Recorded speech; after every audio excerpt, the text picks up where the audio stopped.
seconds and counting. Team.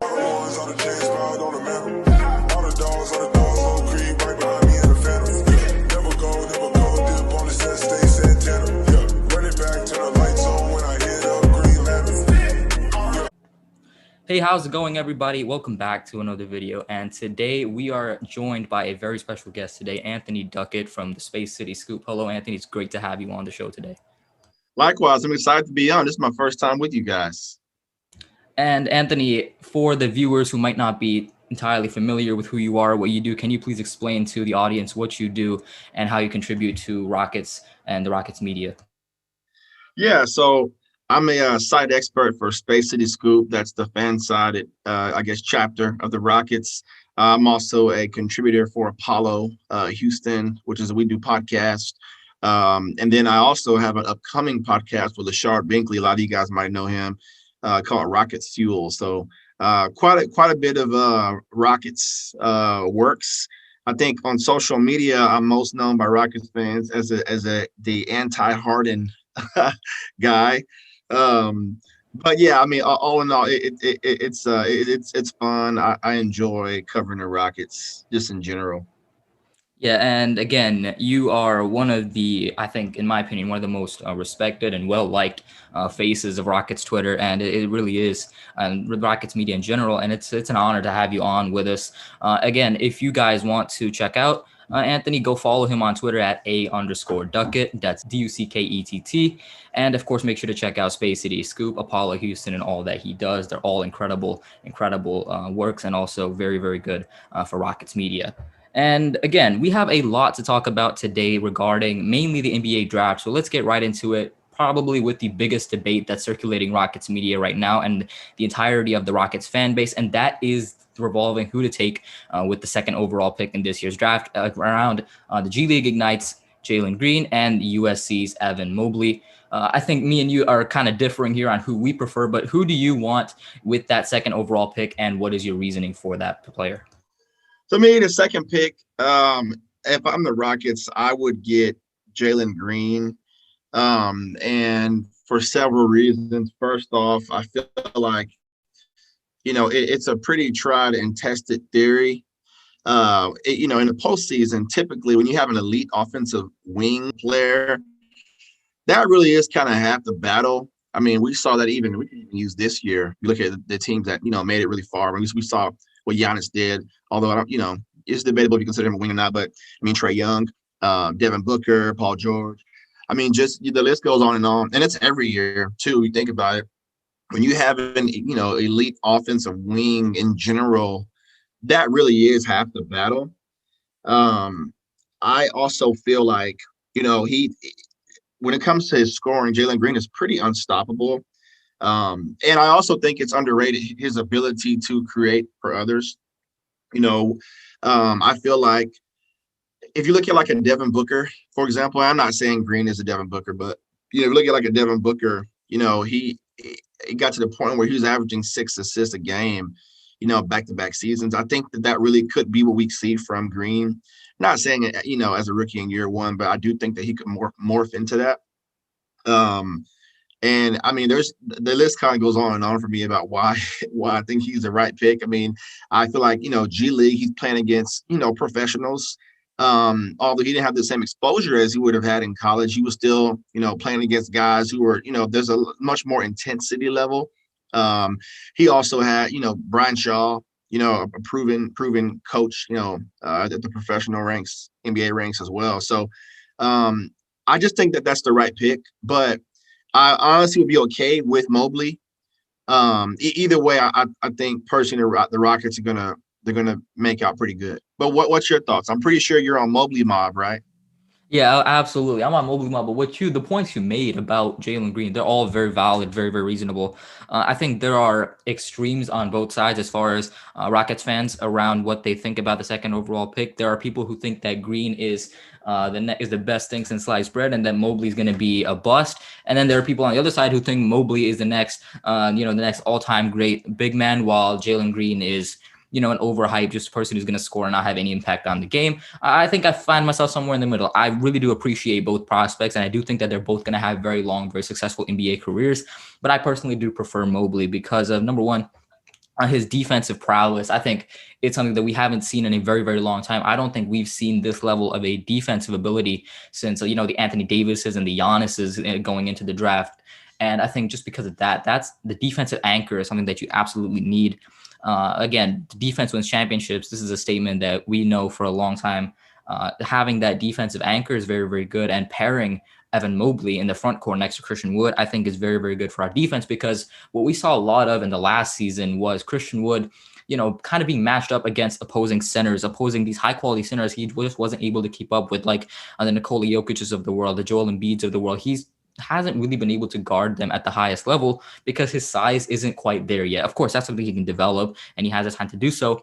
But Evan Mobley brings that ability from day one to probably guard those guys better. And once he hits his peak, his prime, I think he's going to be one of the best defensive players in the league. He definitely has the potential to win multiple Defensive Player of the Year awards in his career, make all defense teams. That's something that Evan Mobley really does bring that I think not many other players in this top 5 of the draft bring.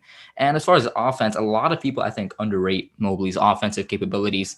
They kind of write him off as a guy who can't get a bucket on the offensive end, which isn't true. He's not the best scorer, obviously. And I think out of these 5 prospects, these top 5, Cade, Jalen Green, Jalen Suggs, Evan Mobley, and Jonathan Kuminga, I think he might be the worst scorer out of them, but that doesn't mean he's bad by any means. He's inefficient, but I think he has the ability with better spacing around him and a more stretched out floor in the NBA, which is obviously larger floor than college. I think he's going to have the ability to score better. And he is a pretty good playmaker as well. It's something that isn't really talked about in his game, but he has very, very good vision around the court, especially for a big, and he has that playmaking ability. I think he is a little bit more raw than Jalen Green, and I think his success isn't quite as guaranteed as Jalen Green, but I think with the Rockets, we have a very good reputation for developing our players, getting our players to be the best versions of themselves that they can. And I think with Mobley, I think we can put him on the right track. But again, a lot of the points that you made about Jalen Green, absolutely valid. We saw with Booker, how he was able to develop as a scorer, and also more importantly, as a playmaker. Like you said, he was averaging around 6 assists in these playoffs. And that's something that Jalen Green can absolutely do. Again, he has the work ethic and, the drive to be there and the drive to be the best player that he can, the best player in this draft. He said that multiple times. And so I absolutely do feel like regardless of who we take with Green or Mobley, it's going to be an absolute slam dunk of a pick. I think both of them, regardless of who we pick, are going to be superstars under our system, under Steven Silas, under Rafael Stone. I think they are going to be very, very good. But I think personally for me, Mobley's defense and also just his pure potential on both ends of the floor, just too good for me to pass up on. And this kind of ties into what I was going to ask to next. For both of these guys, Jalen Green and Evan Mobley, they both have one major weakness. For Jalen Green, that would be his defense. And for Evan Mobley, that's his scoring and his efficiency. And the question that I wanted to ask you is, because I feel like this is something that doesn't get talked about a lot, which do you feel is a bigger drawback, Jalen Green's defensive issues or Mobley's inefficient scoring? That's a good question, because in my opinion, I think they really are kind of equivalent, very comparable. But I guess I would be honest and say that Green's defense was probably worse as of right now from what we've seen than Mobley's scoring. I mean, Mobley was still roughly, 17 a game. He's shown the ability to hit the three, although 30% is not really – it doesn't bode great confidence in my opinion, but it does show someone that has the ability to make the three-pointer occasionally. In my opinion, though, Green's defense is really not as big of a concern. The reason why is because I've always said defense is really about effort. And when Jalen Green is not going to be the alpha scorer, the de facto scorer, which on his team he wouldn't be if he was drafted theoretically, I think he would have a lot more effort to spend on that end. But I guess if I was to pick which of the two is worse right now, I would say probably Green's defense.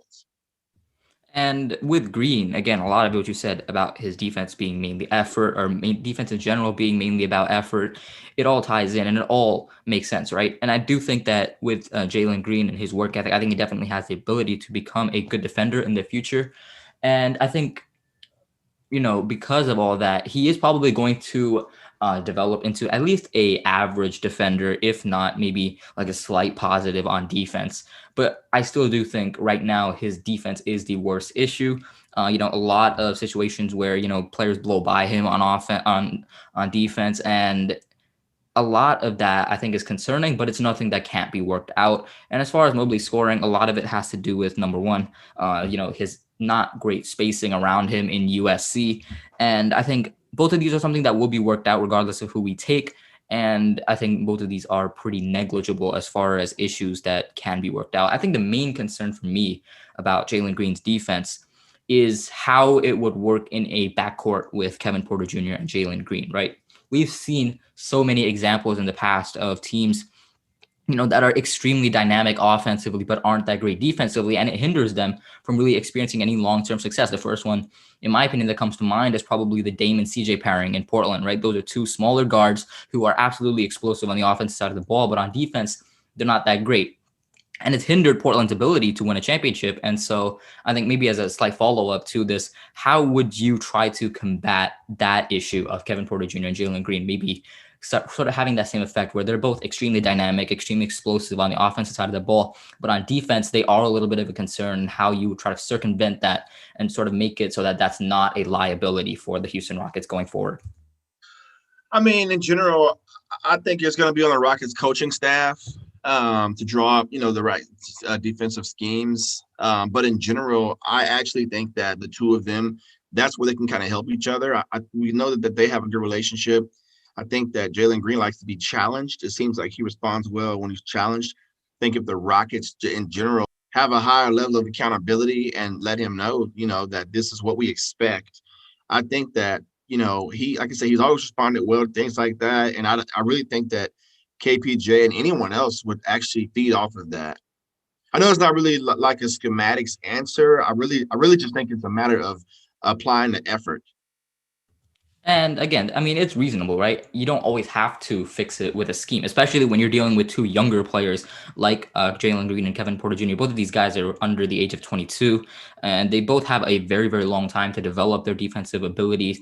And I do believe that both of these guys are going to reach an average level. It's not a situation where, like you have with Damian and CJ, where both of those guys are established veterans. They are what they are at this point. And so you're not really going to be able to change much besides, of course, exchanging the players around them to maybe sort of try to cover up that defensive liability. Whereas with Jalen Green and Kevin Porter Jr., this is a very, very young backcourt.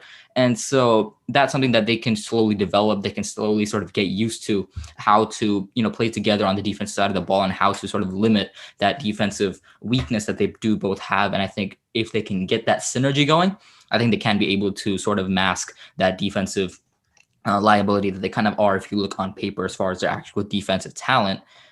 And that's the main concern. But I do think, like you said, it's more on effort instead of schematics. But even if you do look at scheme, you can maybe try to put some more better defenders in the front court with Jayshawn Tate and, maybe fill the power forward role with, I'm maybe looking at like a Kai Jones, a Chris Duarte. Again, these are guys in different ranges of the draft that you could go for.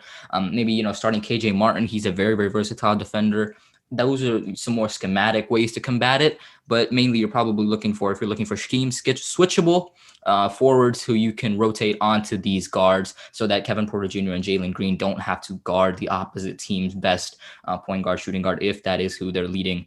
If you're looking at a Devin Booker or a Zach LaVine or a Jaylen Brown, those guys maybe who might be dangerous threats for Kevin Porter Jr. and Jalen Green on the defensive side of the ball, you can maybe rotate on, have Jayshawn Tate, KJ Martin guard them, and maybe that way you can try to combat that defensive liability that they do present. But again, a lot of ways to circumvent the defensive liability, whether it is, purely just through Kevin Porter Jr. and Jalen Green developing their defense, or if it is by, developing a scheme with the other players on the roster who are better defenders to sort of make sure that those guys aren't getting exposed on the defensive side of the ball.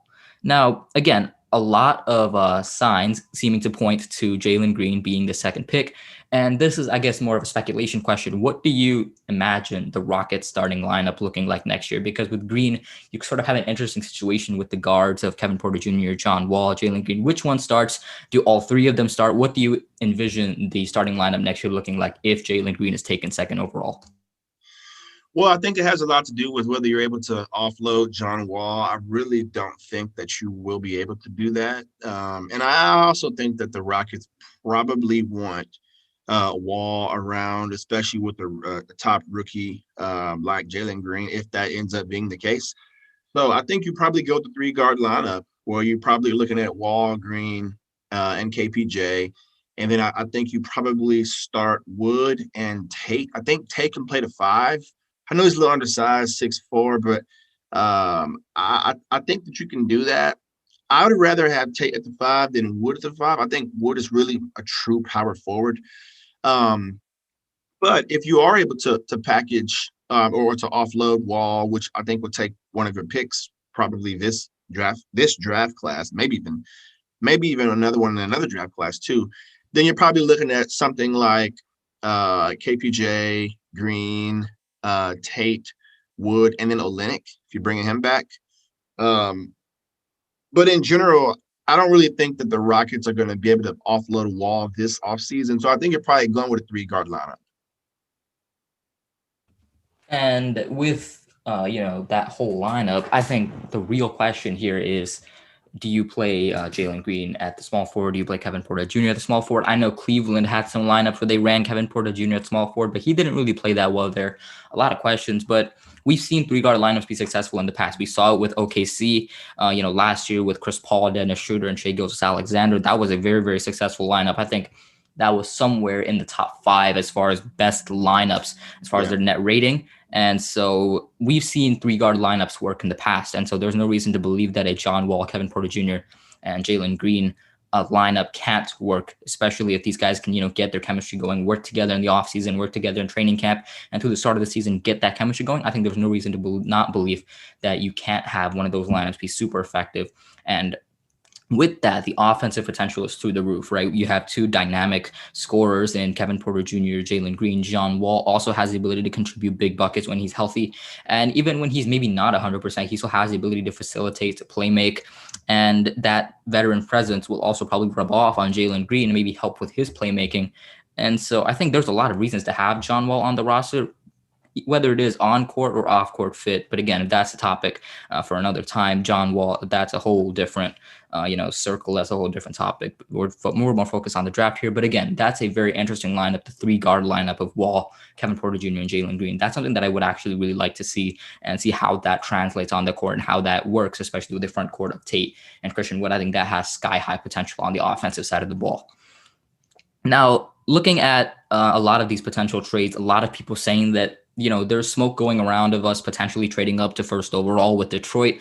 I'm in the camp that, obviously I'm crossing my fingers hoping it does happen, but it's pretty unlikely that that actually does happen. I doubt Detroit, even though they're not the most reputable front office for their super high IQ moves, I still doubt that they're going to be that unintelligent to make a move like that and trade out of the first overall pick. How likely do you think that it is that Detroit does make the trade with Houston for that first overall pick, giving us a chance to select Cade Cunningham? I'm with you there on that. I really don't think that's something that is likely. I know there's been a lot of talk. I don't doubt that the Rockets are very aggressively trying to do that.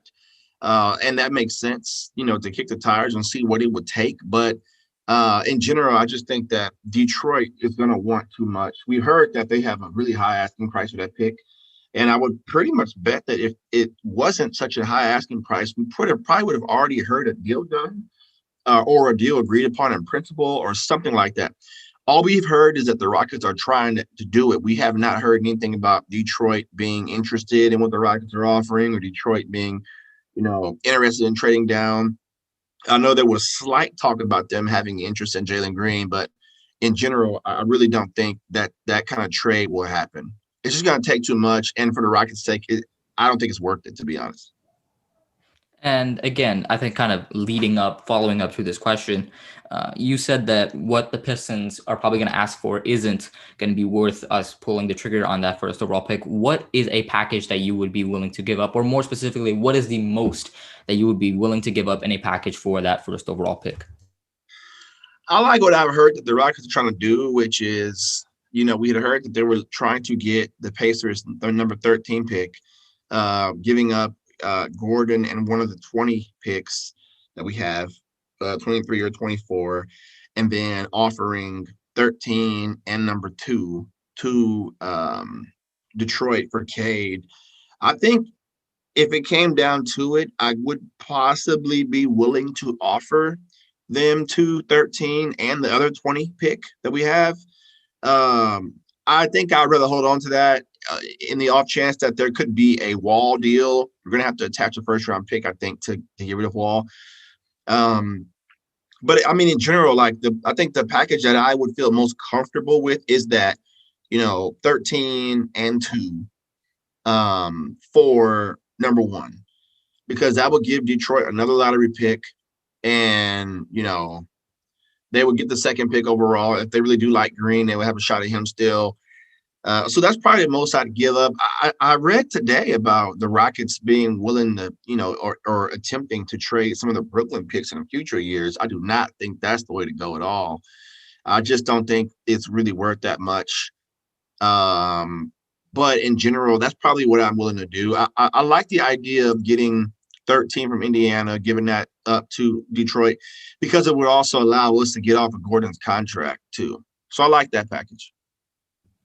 I think with what you said, I do mainly agree with what you said there about us packaging 2 and 13 for that pick, or maybe giving up the 23rd or 24th along with 2 and 13. I would probably shy away rather than that second deal, which would also give up our other late first round pick to Detroit, because we've seen over, these past few drafts, a lot of late bloomers. Obviously, Kevin Porter Jr. in the 2019 draft, the 2020 draft, I believe Emmanuel Quickly was a late first round pick. So many late bloomers that come up in these drafts. And I think it's best that we hold on to that 24th or 23rd pick, whichever one ends up not getting traded, so that we do have a shot to get one of those potential late bloomers, one of these guys with high potential. You're looking at a Jaded Springer or a Trey Mann or a Josh Primo, one of those guys. I think targeting them, just holding on as a safety measure in case you can get one of those, underrated prospects who do end up, blooming in the later first round. I think just because of that, I would hold on to it. As far as trading the Brooklyn picks go, I wanted to ask you this. You said that you don't think it's a good idea that we would trade it. How about the more like short-term picks, the ones for next year or maybe even 2023? Would you be willing to package those? Because obviously 2024, 25, 26, and 27, those you're probably going to be looking at the Nets not being so good, and so you'd want to have those so that there are going to be somewhere in the lottery. But these shorter-term picks where that big three is still going to be there, they're still going to be good. Would you be willing to package those instead of, the later ones, instead of a late first round pick this year? Would you be willing to say, let's give up 2, 13, and a 2022 Brooklyn first round pick? Is that a deal that you'd be willing to do? Possibly, because I mean, the belief amongst many is the Rockets are going to still not be great next year, and that you'll get another top, 4, top 5 pick. I guess in that case, yeah, I'll be willing to.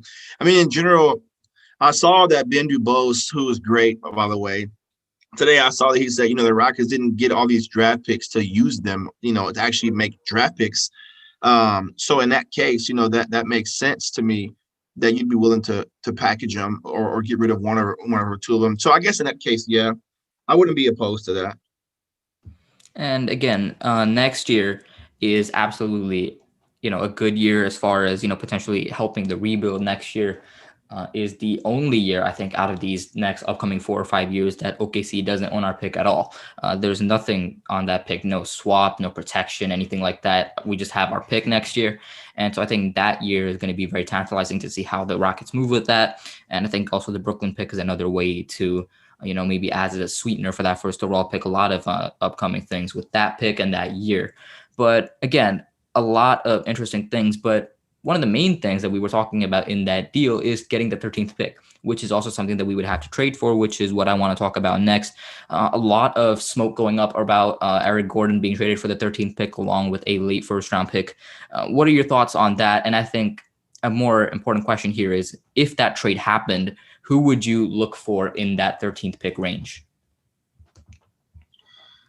I think I would like getting Kai Jones at number 13 if we did get that pick and we're actually planning on using it to draft.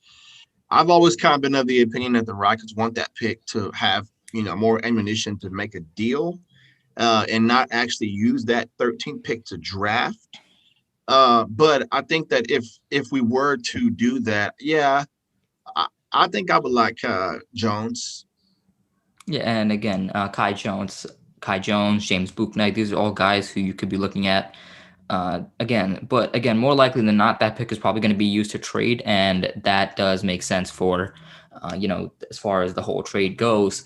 I think that 13th pick is more likely than not going to be a trade piece rather than an actual draft piece, as far as us actually taking a pick and using it to fill a roster spot or something like that, fill a need in the roster. I think it is going to be more of a trade asset, and so that makes sense. But again, if a trade doesn't happen, or we're not able to agree on a deal with Detroit that would get the first overall pick for us, Kai Jones is definitely a very, very interesting prospect to look at, especially since it does seem like the front office is leaning more towards taking Jalen Green with the second overall pick. Kai Jones, I think, would be a beautiful fit and a guy with absolutely sky high potential. Kai Jones, I think, one of my favorite players in this year's draft, just because he's a sleeper prospect, but he has so much potential. A lot of people comparing him to Giannis, or blend of Giannis and Kevin Durant. I doubt he's going to be that good, but just that ceiling is so tantalizing that if we can get the ability to select him, I think that's something that I would never pass up on, especially considering that we basically just gave up Eric Gordon and a late first round pick for him. I think that's something that I would definitely do.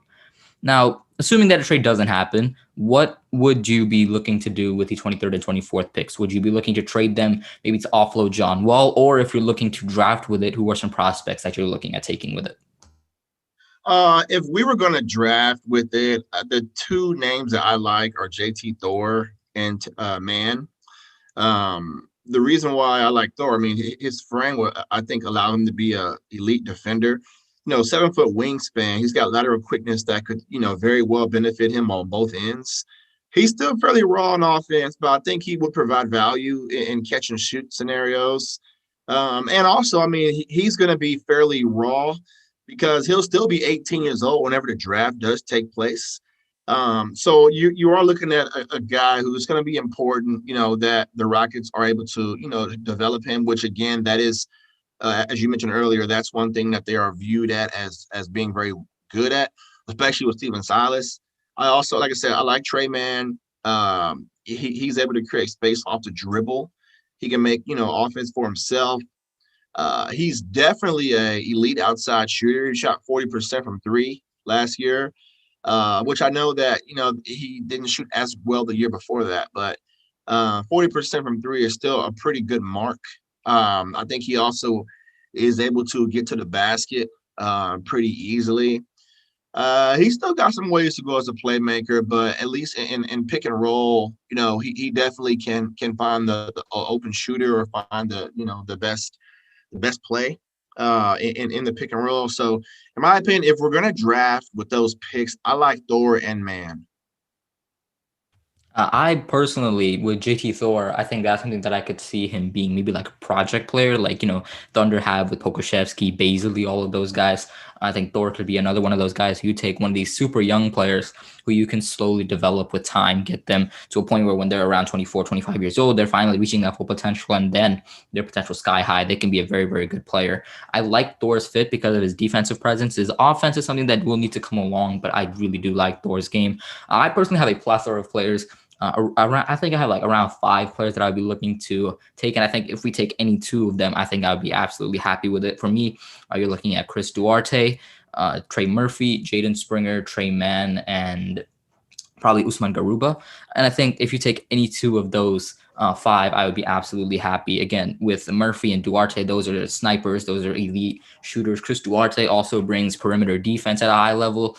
Duarte is an older prospect, but I do think that, because we do have already 2 older players as far as young players go with Christian Wood. He turns 26 next year, same with Jayshawn Tate. I think fitting in a 24-year-old Duarte wouldn't, completely mess up the timeline or anything like that. So I think that issue is kind of negated with us. And again, with Murphy, same thing, but he's younger. He also isn't the best defender. He isn't as good as Duarte, but as far as shooting goes, they're both elite and they're very good snipers. And I think that's something that you want to have when you have John Wall and Kevin Porter Jr. as 2 of your lead guards who aren't the best shooters. And even in the long-term future, Jalen Green isn't the best shooter. He's good, but he's not the best. And Kevin Porter Jr. also isn't the best shooter. And so giving them a guy like Trey Murphy to use as a catch and shoot guy, who he is an absolutely elite 3-point threat, I think that's perfect.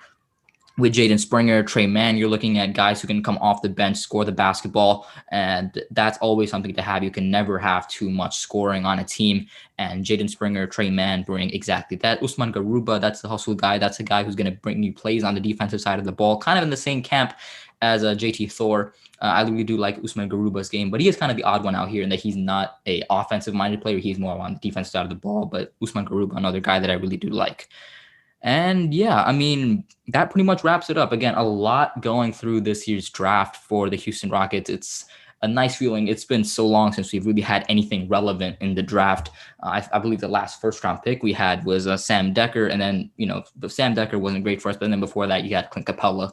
And so, the fact that we have so much action in this year's draft is absolutely incredible. And it was a pleasure to talk Rockets and just talk the draft with you today. Well, likewise, I definitely enjoyed it, and I thank you for having me on. We got to do this sometime soon. Absolutely. We'd love to have you on. And once again, for you guys watching, go follow Anthony on Twitter. It's at @A_Duckett. And make sure to check out Space City Scoop, Apollo Houston, and all the other projects that AD is working on. They're absolutely incredible. He's a great contributor for Rockets Media. And again, one of my favorite accounts on Rockets Twitter. And for all of you who stick to the end, thank you for watching. We appreciate it. And as always, make sure to like, subscribe, and turn on post notifications. And we will see you in the next one. Peace.